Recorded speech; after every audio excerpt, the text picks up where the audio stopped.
تصريح خطير من زين الدين زيدان يفاجأ المنتخب المغربي بعد الانتصار التاريخي على البرتغال، يصدم الملايين. انظر ماذا قال.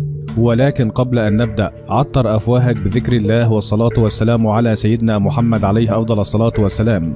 بعد الانتصار التاريخي للمنتخب المغربي على المنتخب البرتغالي ليكون أول منتخب عربي يصل إلى المربع الذهبي في كأس العالم، من جهة أخرى صرح أسطورة كرة القدم زين الدين زيدان وأدلى بتصريحات لقناة الدوري والكأس القطرية بعد هذه المباراة وقال: أنا سعيد جدا للغاية، ولم أستطع أوصف فرحتي بفوز المنتخب التاريخي اليوم على منتخب البرتغال ليتأهل إلى المربع الذهبي.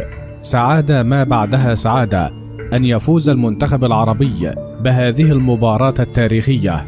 لقد فعل المنتخب المغربي ملحمة تاريخية سيتذكرها جيدا التاريخ بعد فوزه على منتخب البرتغال. وأنا كنت أشجع المنتخب المغربي اليوم، وبرغم أن زوجتي أسبانية وتشجع المنتخب البرتغالي، إلا أنني عربي مسلم وأشجع المنتخب المغربي، وكان لابد أن أشجع المغرب في هذه المباراة.